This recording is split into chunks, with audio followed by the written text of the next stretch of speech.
نحمده ونصلي على رسوله الكريم اما بعد فاعوذ باللہ من الشیطان الرجیم بسم اللہ الرحمن الرحیم۔ پارہ نمبر 8 سورۃ الاعراف۔ پارے کا یہ رکو نمبر 8 ہے اور سورت کا رکو نمبر 1 ہے۔ آیت نمبر 1، 2 اور 3۔ بسم اللہ الرحمن الرحیم۔ بسم اللہ الرحمن الرحیم۔ الف لام میم صاد۔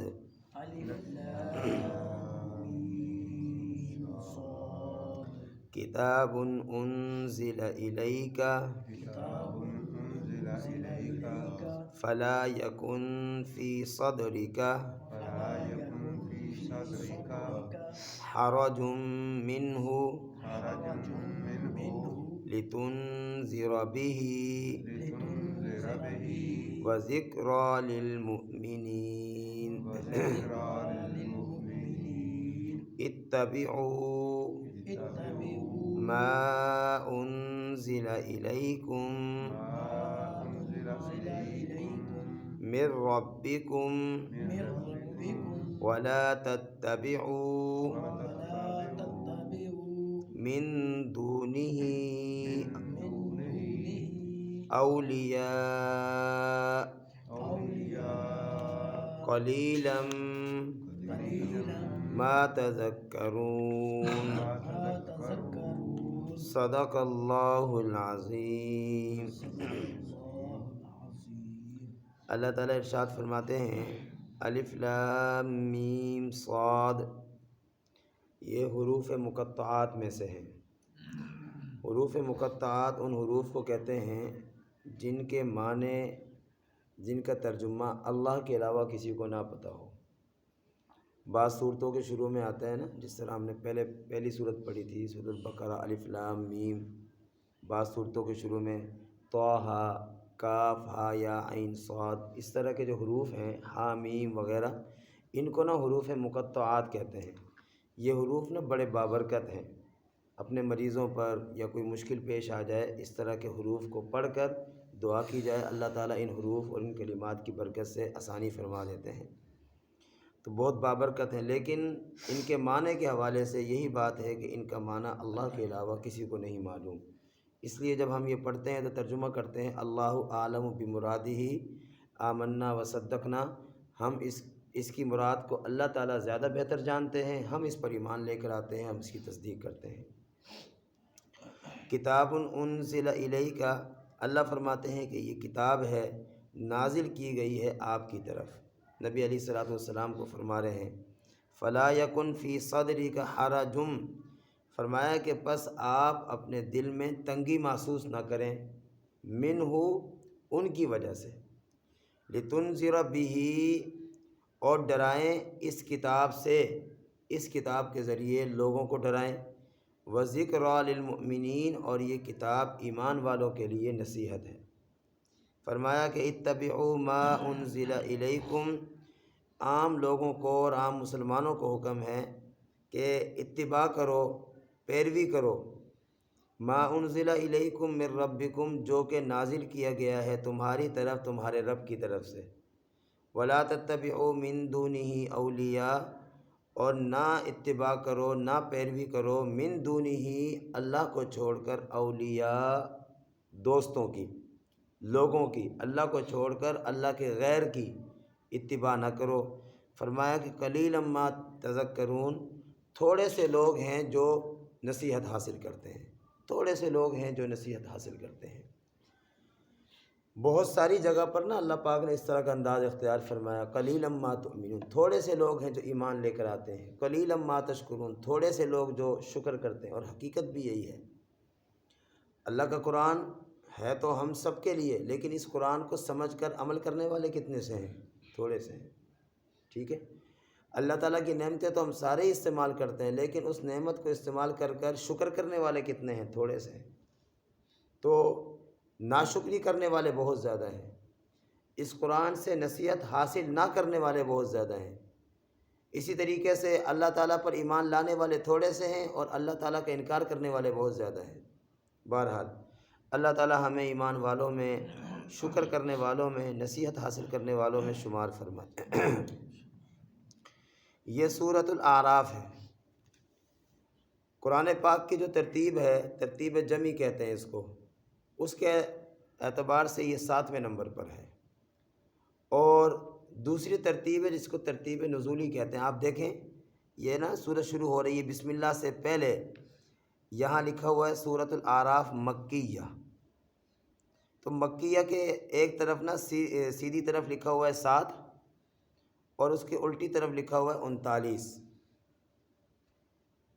اوپر نا سورت کے شروع ہونے سے پہلے بسم اللہ کے ساتھ سیدھی طرف دیکھیں سورۃ الاعراف مکیہ، تو مکیہ کے ساتھ سیدھی طرف لکھا ہوا ہے 7، الٹی طرف لکھا ہوا ہے 39۔ ملا؟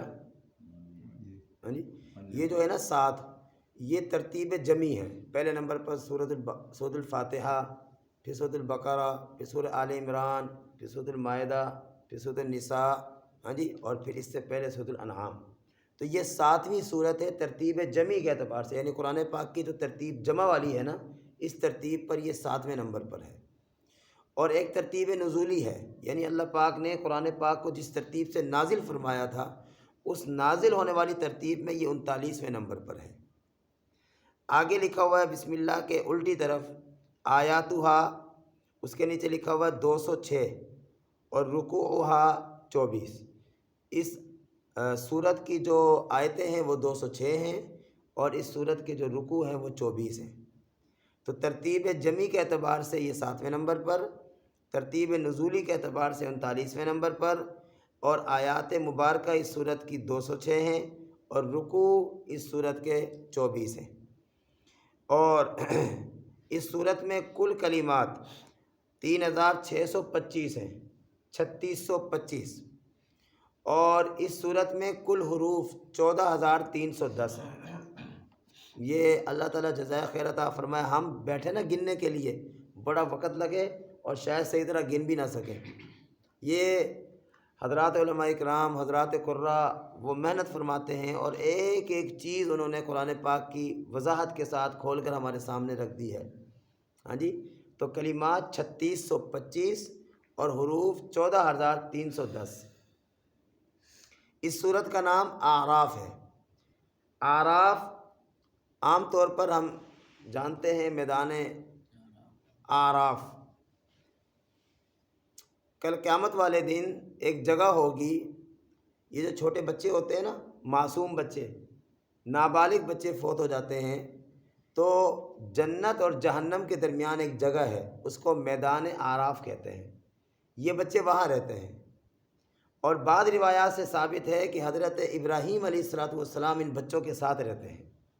ہمارے جو یہ معصوم بچے فوت ہو جاتے ہیں نا، یہ ہمارے لیے آخرت میں ذخیرہ بن جاتے ہیں، اور کل قیامت والے دن وہ معصوم بچے اگر ہم ان کے فوت ہونے پر صبر کریں، اللہ پاک کی رضا پہ راضی رہیں، تو کل کو وہ معصوم بچے ہماری انگلیاں پکڑ کر ہمیں جنت میں لے جائیں گے۔ تو وہ میدان اعراف ہے۔ تو اللہ پاک نے اس میدان کے نام پر اس سورت کو یہاں نازل فرمایا ہے اور اس سورت کا نام رکھا ہے۔ باقی میدان اعراف کیا ہے، اس کی حقیقت کیا ہے، تفصیل کیا ہے، وہ آگے آئے گی، ہم وہاں پڑھیں گے انشاءاللہ۔ قرآن پاک کی جو صورتیں ہیں نا، ان کی 4 قسمیں ہیں۔ نمبر 1 مطولات، طویل صورتیں، لمبی لمبی صورتیں، بڑی صورتیں۔ لمبی صورتوں میں یہ 7 صورتیں آتی ہیں: سورۃ البقرہ، سورہ آل عمران، سورہ مائدہ، سورہ نساء، سورہ انعام اور یہ سورہ اعراف۔ اس کے بعد دوسرے نمبر پر جو صورتیں آتی ہیں وہ مثانی ہیں، یعنی جو اس سے چھوٹی ہیں۔ تیسرے نمبر پر جو صورتیں آتی ہیں وہ مئین ہیں، یعنی وہ صورتیں جس میں کم سے کم 100 آیتیں ہوں۔ اور چوتھے نمبر پر جو صورتیں آتی ہیں وہ مفصلات ہیں، جیسا کہ اما پارے میں چھوٹی چھوٹی صورتیں۔ تو مطولات، مثانی، مئین اور آخر میں مفصلات، یہ 4 قسمیں ہیں، صورتوں کی 4 قسمیں ہیں، اور مطولات میں یہ آخری صورت ہے جو اب ہم شروع کرنے لگے ہیں۔ فرمایا کہ الف لام میم صاد اللہ عالم بمرادہ، اللہ تعالیٰ اس کے معنی کو، مطلب کو، مراد کو زیادہ جانتے ہیں۔ بعض چیزیں ہیں جس میں علماء کا امتحان ہوتا ہے، میری بات سمجھیں، علماء کا امتحان ہوتا ہے، پڑھے لکھے لوگوں کا امتحان ہوتا ہے۔ اس جملے میں دراصل علماء کا امتحان ہے۔ قرآن پاک کی آیات کی دو قسمیں ہیں، ایک ہے آیات متشابہات، دوسری ہے آیات محکمات۔ آیات متشابہات وہ آیتیں ہیں جن کے مفہوم واضح نہیں ہیں، ٹھیک ہے، لیکن ان پر ایمان لانا ضروری ہے۔ آیات محکمات وہ آیتیں ہیں جن کا مفہوم واضح ہے، وہ سمجھ میں آتی ہیں، اس میں اللہ پاک نے احکامات نازل فرمائے ہیں۔ مثال کے طور پر، اچھا پھر آیات متشابہات کی دو صورتیں ہیں، دو قسمیں ہیں۔ ایک وہ قسم ہیں جن کے معنی کرنے کی اجازت ہی نہیں ہے، جن کی ٹوہ میں پڑھنے کی اجازت ہی نہیں، یہ حروف، یہ حرف جو ہے نا ان میں سے ہے۔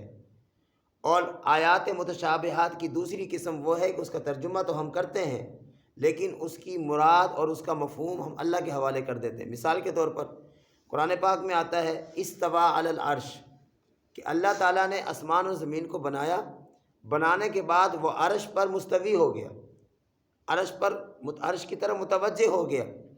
اب عام طور پر اس کا معنی یہ کرتے ہیں کہ آسمان و زمین کو بنانے کے بعد اللہ عرش پر چلے گئے۔ آپ اس بات کو سمجھتے ہیں، کئی بار یہ بات عرض کی ہے، آنا جانا یہ اللہ کی یہ جسم کی صفت ہے، آنا جانا یہ جسم کی صفت ہے۔ اب ہم عام طور پر کہتے ہیں اللہ کہاں ہے؟ عرش پر ہے۔ اللہ کدھر ہے؟ عرش پر ہے۔ یاد رکھیے کہ اگر اللہ عرش پر ہے تو جس کرسی پر، جس چارپائی پہ انسان بیٹھتا ہے، وہ کرسی، وہ چارپائی انسان کے وجود سے بڑی ہوتی ہے، جبھی تو انسان اس میں سماتا ہے نا۔ ہاں جی، چارپائی بڑی ہوتی ہے، اتنی لمبی رات ہوتی ہے پھر بھی سوتے رہتے ہیں، کیا کرتے ہیں؟ چارپائی بڑی ہوتی ہے، انسان اس پر بیٹھتا ہے، چارپائی بڑی ہوتی ہے، انسان اس پر پھر سماتا ہے۔ سمجھ آ گئی ہے؟ اگر ہم یہی معنی کریں کہ اللہ عرش پر ہے، یعنی اللہ عرش پر قائم ہے، اللہ عرش پر بیٹھ گیا ہے، اس کا تو مطلب یہ ہوا کہ اللہ کا عرش اللہ سے بڑا ہے۔ ہاں جی، اللہ اکبر کا کیا معنی ہے؟ اس کو سمجھ لیں، یہ کچھ اہم باتیں ہیں۔ اللہ اکبر کا کیا معنی ہے؟ کہ اللہ سب سے بڑا ہے۔ اس لیے ہم جو اس کا یہ معنی کرتے ہیں نا کہ اللہ عرش پر قائم ہوا، اللہ عرش کی طرف متوجہ ہوا، معنی کرتے ہیں، اس متوجہ ہونے کی کیفیت کیا ہے اس کے بارے میں ہم کو نہ پتہ ہے نہ بحث کرنے کی اجازت ہے۔ سمجھ آ گئی ہے؟ بعض قرآن پاک کی آیات میں آتا ہے، قرآن پاک میں بعض آیتیں ہیں ید اللہ فوق ایدیہم، اللہ کا ہاتھ ان کے اوپر۔ سمجھ آ گئی ہے؟ اب اللہ کا ہاتھ، یہ دیکھیں ہاتھ ہے اور ہاتھ جسم کا حصہ ہے، اللہ جسم سے بے نیاز ہے۔ اس طرح کے جو الفاظ ہیں، اس طرح کے جو جملے ہیں، ان کا معنی تو ہم کرتے ہیں، میں نے معنی کیا ہے اللہ تعالیٰ کا ہاتھ ان کے اوپر، لیکن اس کا مفہوم کیا ہے، اس کی کیفیت کیا ہے، اس کو ہم نہیں جانتے۔ تو آیات کی دو قسمیں ہیں، ایک آیات متشابہات، ایک آیات محکمات۔ آیات متشابہات جس کا مفہوم مراد ہمیں پتہ نہیں ہے، اللہ کو پتہ ہے، اور آیات محکمات جس کا معنی، مفہوم، جس کے احکامات کا ہم کو پتہ چلتا ہے۔ پھر آیات متشابہات کی دو قسمیں ہیں، بعض وہ حروف ہیں جن کا معنی بھی ہمیں پتہ نہیں ہے، جیسا کہ یہ الف لام میم صاد، اور بعض وہ حروف اور بعض وہ آیتیں ہیں کہ جن کا معنی تو ہمیں پتہ چلتا ہے لیکن اس کا مفہوم اور اس کی مراد جو ہے نا وہ اللہ کو پتہ ہے، اللہ کے علاوہ کسی کو نہیں پتہ۔ اب جو اہل علم ہوتے ہیں وہ اس کے اہل علم کا جو شوق رکھتا ہے وہ تو اس بات کی کوشش کرتا ہے کہ علم زیادہ سے زیادہ مجھے حاصل ہو، اس کا بھی پتہ چل جائے، اس کا بھی پتہ چل جائے، یہ بھی مجھے آ جائے، یہ بھی مجھے آ جائے۔ اب علم کا تجسس رکھنے والا انسان، علم کی گہرائی رکھنے والا انسان، علم حاصل کرنے کا شوق رکھنے والا انسان، وہ ہر چیز کو سیکھ رہا ہے، لیکن جب وہ الف لام میم صاد پر پہنچے گا تو یہاں پر آ کر اس کا امتحان شروع ہو جائے گا کہ وہ یہاں پر آ کر رکتا ہے، یہاں آ کر الف لام میم صاد کے معنی کو اللہ کے حوالے کرتا ہے، اس کی مراد کو اللہ کے حوالے کرتا ہے، یا یہاں بھی آ کر جو ہے نا وہ اپنے اس ذوق کے مطابق اس کا معنی تلاش کرنے کی کوشش کرتا ہے۔ سمجھ آ گئی؟ یہ اہل علم کا امتحان ہے کہ یہاں پر آ کر تم نے اپنے ذوق کے مطابق، شوق کے مطابق اس کے معنی کے پیچھے پڑھنے کی تمہیں کوئی ضرورت نہیں ہے، تم اس جملے کو پڑھو ضرور کیونکہ قرآن کا حصہ ہے، پڑھنے پر اجر بھی ملے گا، ثواب بھی ملے گا، لیکن پڑھنے کے بعد اس کا مطلب کیا ہے، اس کی مراد کو اللہ کے حوالے کر دو، تمہیں اس میں غوطہ لگانے کی، غور و فکر کرنے کی، ٹوہ میں پڑھنے کی ضرورت نہیں ہے۔ فرمایا کتاب انزل الیک، یہ کتاب ہے جو کہ نازل کی گئی ہے آپ کی طرف۔ نبی علیہ الصلوۃ والسلام کو اللہ فرما رہے ہیں فلا یکن فی صدرک حرج، بس نہ ہو آپ کے دل میں حرج، تنگی، نہ ہو آپ کا دل تنگ، منہ، اس کی وجہ سے۔ اس کے دو مفہوم ہیں۔ پہلا مفہوم تو یہ ہے، آپ کو پتہ ہے جب پہلی مرتبہ وحی آئی، جناب نبی علیہ الصلوۃ والسلام غار میں تھے، جبریل امین آئے اور انہوں نے آ کر نبی علیہ الصلوۃ والسلام سے عرض کیا کہ اقرا، پڑھیے۔ آپ علیہ السلام نے فرمایا کہ ما انا بقارئ، میں تو پڑھا ہوا نہیں ہوں۔ انہوں نے آپ علیہ الصلوۃ والسلام کو جس طرح ہم گلے ملتے ہیں نا، اس طرح اس انداز سے آپ صلی اللہ علیہ وسلم کو دبایا، آپ کے سینے کو دبایا۔ تو چونکہ جبریل امین دبانے والے تھے، ایک تو آپ ایک بات سمجھیں، ماحول اجنبی، جبریل امین پہلی دفعہ آئے ہیں اور لے کر کے آئے ہیں اللہ کا کلام۔ اللہ کا کلام بہت وزنی ہے، بھی سمجھ آ رہی ہے؟ اللہ کا کلام بہت وزنی ہے۔ وزن کا اندازہ اس بات سے لگائیں کہ ایک انسان کے نامہ اعمال میں 99 رجسٹر گناہوں کے ہوں گے، سمجھ آ گئی ہے؟ اور گناہ والا پلڑا بھاری ہوگا، جھکا ہوا ہوگا، نیکیاں تھوڑی سی ہوں گی، انسان پریشان کھڑا ہوگا۔ ایک پرچی اس کے اس پلڑے میں آ کر گرے گی جس میں نیکیاں تھیں، تو جیسے ہی وہ پرچی گرے گی اس کا وہ نیکی والا پلڑا بھاری ہو جائے گا اور گناہ والا پلڑا ہلکا ہو جائے گا۔ اس پرچی پہ کیا لکھا ہوگا؟ لا الہ الا اللہ۔ اللہ کے نام کا نا وزن بتا رہا ہوں، اللہ کے نام کا وزن۔ اور حدیث پاک میں آتا ہے کہ جب کوئی انسان لا الہ الا اللہ پڑھتا ہے، اللہ کا عرش ہلنا شروع ہو جاتا ہے۔ اثر لا الہ الا اللہ کا اثر کہ جب انسان لا الہ الا اللہ پڑھتا ہے، اللہ کا عرش ہلنا شروع ہو جاتا ہے۔ اللہ پوچھتے ہیں کیوں ہل رہے ہو؟ اللہ کو پتہ ہے، پھر بھی پوچھتے ہیں کیوں ہل رہے ہو؟ اللہ کو اپنے بندوں سے بہت محبت ہے، بہت پیار ہے، کیوں ہل رہے ہو؟ تو عرش کہتا ہے کہ اللہ تیرے فلاں بندے نے کلمہ پڑھا ہے اور آپ نے ابھی تک اس کی بخشش نہیں کی۔ اللہ فرماتے ہیں ٹھہر جاؤ، میں اس کی بخشش کرتا ہوں۔ تو یہ ہے لا الہ الا اللہ کا اثر۔ اور لا الہ الا اللہ یہ میرا بول ہے، آپ کا بول ہے، ہم بولتے ہیں، لیکن اس قرآن مقدس میں جو حروف ہیں، جو الفاظ ہیں، جو آیات ہیں، وہ میرے اللہ کا کلام ہے۔ تو جب لا الہ الا اللہ کا اس قدر اثر ہے تو اللہ کے کلام کا کتنا اثر ہوگا؟ تو میں عرض کر رہا ہوں، ایک تو جبریل امین آئے، پہلی مرتبہ آئے، دوسرے نمبر پر وحی لے کر آئے۔ اب اللہ کے نبی صلی اللہ علیہ وسلم سے فرما رہے ہیں، عرض کر رہے ہیں کہ پڑھیے۔ اللہ کے نبی فرماتے ہیں میں پڑھا ہوا نہیں ہوں، انہوں نے دبایا، یہ تیسری چیز ہو گئی۔ جبریل امین کا آنا پہلی چیز، وحی لے کر آنا دوسری چیز، پھر دبانا تیسری چیز۔ ان تین چیزوں کی وجہ سے رسول اللہ صلی اللہ علیہ وسلم پر جو کیفیت طاری ہوئی، تو بعض روایات میں آتا ہے کہ آپ بہت گھبرا گئے اور حضرت خدیجہ رضی اللہ تعالیٰ عنہ کے گھر گئے اور پسینے سے شرابور ہوں، سردی لگ رہی ہو، کپ کپی طاری ہو، امی جان سے فرمایا کہ زملونی زملونی، کہ مجھ پر جو ہے نا چادر ڈال دیں، مجھ پر چادر اڑا دیں۔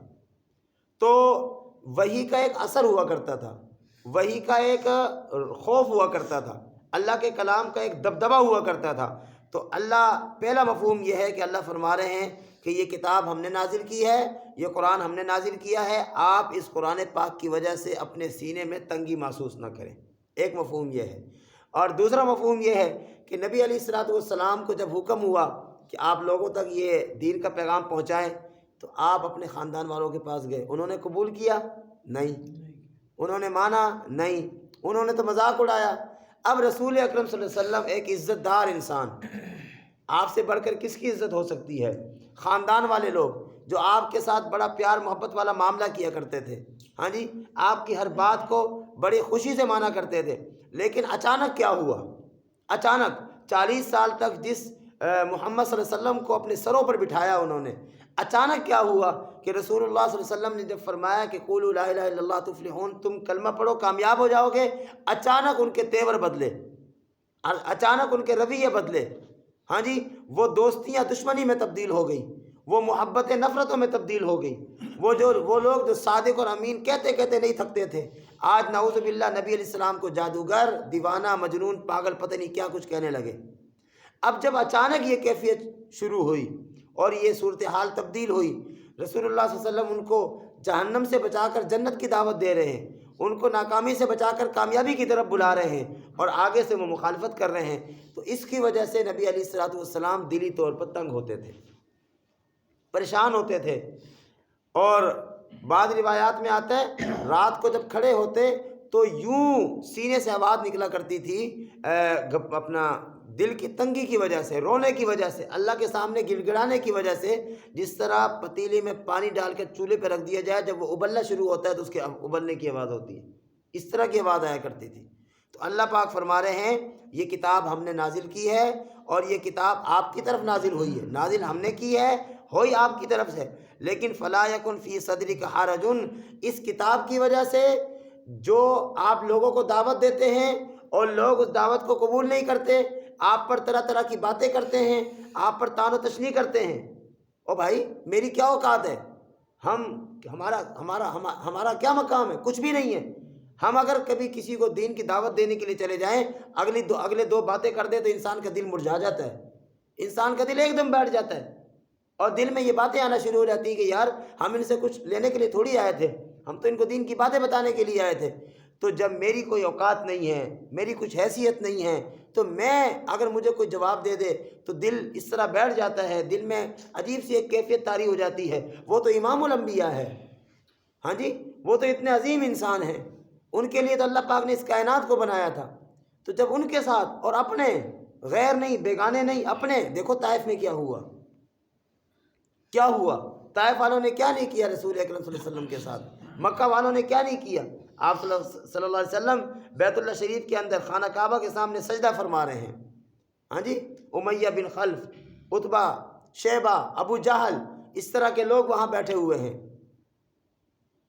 رسول اکرم صلی اللہ علیہ وسلم سجدے میں گئے ہیں، وہاں ایک مقام تھا جہاں بت تھے، اور لوگ نا وہاں بتوں کے پاس آ کر اپنے جانوروں کو قربان کرتے تھے ان کے نام پر۔ تو اسی دن تازہ کوئی اونٹ قربان ہوا تھا، اونٹ کو ذبح کیا گیا تھا، اس کی اوجڑی وہاں پڑی تھی۔ آپ اندازہ لگا لیں کہ بکری کی اوجڑی کتنی بھاری ہوتی ہے، ہاں جی، گائے بھینس کی اوجڑی کتنی بھاری ہوتی ہے، یہ تو اونٹ کی اوجڑی ہے جو بہت بھاری ہوتی ہے۔ وہ لوگ اٹھا کے لائے، اور رسول اللہ صلی اللہ علیہ وسلم سجدے میں ہیں، آپ صلی اللہ علیہ وسلم نے اپنا سر مبارک اللہ کے حضور رکھا ہوا ہے، سجدہ کر رہے ہیں، اور انہوں نے لا کر اوجڑی اللہ کے گھر کے اندر آپ کے سر کے اوپر رکھ دی۔ ذرا سوچیں کیا دل میں آئی ہوگی، ٹھیک ہے نا جی۔ تو اس قدر اذیتوں سے میرے محبوب گزرے، تکالیف سے اللہ کے نبی گزرے، تو اللہ فرماتے ہیں فلا یکن فی صدرک حرج من، آپ اس قرآن پاک کی جب دعوت دیتے ہیں اور لوگ آپ کو طرح طرح کی باتیں کرتے ہیں، تو آپ ان کی باتوں کی وجہ سے اپنے دل میں تنگی نہ پیدا کریں، بلکہ حکم کیا ہے، لتنذر بہ، اس قرآن پاک کے ذریعے لوگوں کو ڈرائیں، ڈرانے کا حکم ہے۔ اور ڈرانے کا حکم، جتنا نافرمانی زیادہ ہوگی اتنا ڈرانے کا حکم بڑھتا جائے گا، یاد رکھیں۔ خوشخبری سنانے کا حکم ہے، بالکل ہے، خوشخبری سنانی چاہیے، لیکن جب نافرمانی پر انسان اتر آئے تو پھر خوشخبری کم، نافرمانی کی بنیاد پر ڈرانا زیادہ چاہیے، تاکہ انسان نافرمانی کو چھوڑ دے۔ بھئی خوشخبری کب حاصل ہوگی؟ جب انسان فرمانبردار بنے گا۔ اب انسان نافرمان بنا ہوا ہے، ہم اس کو خوشخبریاں سنا رہے ہیں۔ تو رسول اکرم صلی اللہ علیہ وسلم نے خوشخبری سنائی ہے، لیکن کم، آپ صلی اللہ علیہ وسلم نے ڈرایا زیادہ ہے۔ فرمایا لتنذر بہ، تاکہ اس قرآن مقدس کے ذریعے ڈرائیں، اور وذکریٰ للمؤمنین، اور دوسرا اس قرآن پاک کے نازل کرنے کا مقصد کیا ہے کہ ایمان والے نصیحت حاصل کریں۔ الحمدللہ ہم سارے ایمان والے ہیں، ہمارا کام ہے قرآن پاک سے نصیحت حاصل کریں، قرآن پاک سے جو ہمیں سمجھایا جاتا ہے، جو ہماری سمجھ میں آتی ہے، اس پر عمل کرنے کی کوشش کریں۔ اللہ رب العالمین جو کچھ کہا سنا سمجھا عمل کرنے کی توفیق عطا فرمائے۔